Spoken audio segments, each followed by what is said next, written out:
Travailleurs migrants domestiques dans le monde. C'est une force, une main-d'œuvre qui est en train d'augmenter en termes de chiffres, parce qu'il y a une demande très importante de ces services dans le monde entier. Alors, si bien les travailleurs domestiques offrent des opportunités d'emploi et des revenus pour plusieurs femmes, parce que c'est surtout les femmes qui travaillent comme travailleurs domestiques migrants, en même temps, elles sont assujetties à des risques très forts d'abus, d'exploitation, etc. C'est un problème très, très complexe, parce que c'est un problème qui engage plusieurs acteurs qui agissent à différents niveaux. Alors il y a évidemment les pays d'origine de ces travailleurs domestiques migrants, il y a les pays de destin, et il y a aussi les pays de transit qui rentrent dans les jeux. En même temps, nous avons des travailleurs domestiques qui travaillent pour des employeurs qui ne sont pas les employeurs traditionnels. Il s'agit des familles, il s'agit des ménages. Donc, les ménages recrutent souvent par les voies des agences de placement ou des recruteurs informels, ces main-d'œuvre, n'est-ce pas, ces travailleurs migrants domestiques. Et là, souvent, on agit dans un contexte où il n'y a pas de règles de fonctionnement, il n'y a pas de système qui vérifie l'application des règles ou des lois. Et donc, ce qui se passe souvent, c'est que ces travailleurs domestiques arrivent dans des pays de destin, après avoir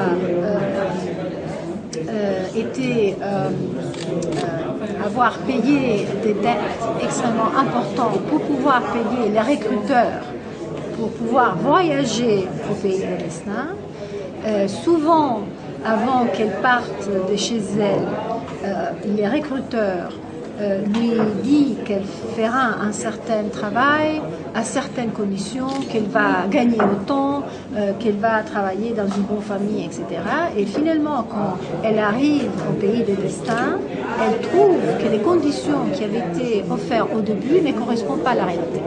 Alors, soit elles sont payées beaucoup moins que ce qui avait été promis, souvent elles ne sont payées pas du tout, elles doivent travailler des heures extrêmement longues, elles n'ont pas du droit à un jour de congé, etc., etc.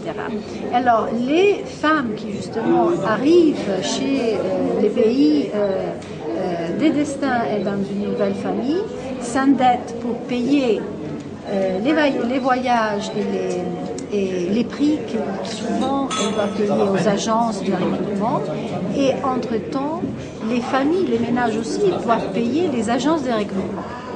Alors, les coûts finalement sont très élevés et pour les ménages et pour les travailleurs migrants domestiques. Alors c'est évident qu'en plus, dans plusieurs pays, le travail domestique n'est pas considéré comme un travail. Alors, les lois qui protègent le travail dans ces pays de destin ne s'appliquent pas aux travailleurs domestiques migrants. Et donc, ça augmente encore plus leur vulnérabilité à l'exploitation. Les solutions, ça c'est une des raisons pour lesquelles cette conférence a lieu. Les solutions ne sont pas évidentes, ne sont pas faciles, c'est vraiment un processus de changement à plusieurs niveaux. Mais ce qui est évident, je crois qu'il a surgi jusqu'à maintenant de la discussion, c'est que d'abord, on ne peut pas protéger les travailleurs migrants domestiques si le travail domestique n'est pas considéré comme travail. Et ça, et dans les pays d'origine et dans les pays de destin. La deuxième question, c'est que il ne peut pas avoir... La loi est importante, mais la loi, quand elle n'est pas appliquée, n'a aucun effet. Alors, elle reste lettre morte, donc ça signifie qu'il faut trouver des stratégies pour assurer que la loi soit appliquée. Et il y a plusieurs mesures qui peuvent être adoptées à cet égard. Une mesure, c'est évidemment assurer que les recruteurs, par exemple, ne chargent pas de coûts exorbitants aux travailleurs migrants, et fait que les inspecteurs du travail soient au courant de quels sont les droits des travailleurs domestiques et qui en même temps mettent en place des stratégies pour pouvoir les protéger, même si les travailleurs travaillent dans les maisons des autres. Parce que, comme vous le savez, dans plusieurs pays, les inspecteurs du travail ne peuvent pas rentrer et vérifier les conditions de travail dans des maisons privées. Alors, il faut penser à des stratégies alternatives et donc, par exemple, des campagnes de sensibilisation, faire connaître à tout le monde que le travail domestique est important et quelles sont les obligations et les droits et des ménages qui les emploient et des travailleurs domestiques. Donc, il faut changer vraiment la perception de l'opinion publique vis-à-vis la valeur du travail domestique. Dernièrement, il y a besoin d'une coopération entre les pays. Ce n'est pas un seul pays qui applique tout ce qu'il faut, il le faut qui va résoudre ou qui va pouvoir protéger d'une façon efficace leurs travailleurs à l'extérieur. C'est important qu'il y ait effectivement un engagement, une négociation, une discussion avec les pays de destin. Et en effet, ça est en train de se passer. Il y a plusieurs accords bilatéraux qui sont en train d'être justement négociés entre pays d'origine et de destin pour pouvoir assurer clarté vis-à-vis quelles sont les règles de jeu et comment elles doivent être assurées. Et justement par rapport à ça, on a parlé de la Convention 189. Oui.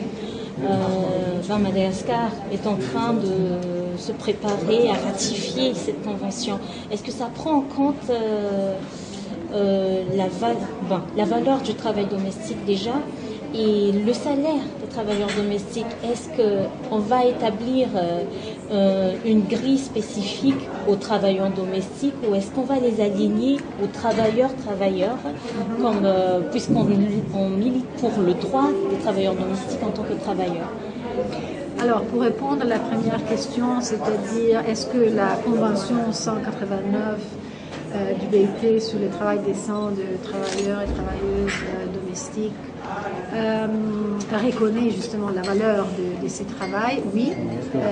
Je dirais que l'effet même qu'une convention internationale a été adoptée sur les sujets, c'est en soi un témoignage justement de l'importance de ces travails. Deuxièmement, ce que la Convention fait, c'est d'établir des protections minimales en matière de salaire, heures de travail, congés, maladies, etc. Mais en même temps, elle donne à tous les pays qui la ratifient la liberté justement de déterminer comment assurer que ces protections deviennent réalité. Donc il faut évidemment tenir compte des circonstances nationales pour assurer que les pays puissent respecter les obligations qui s'écoulent de la ratification de la Convention.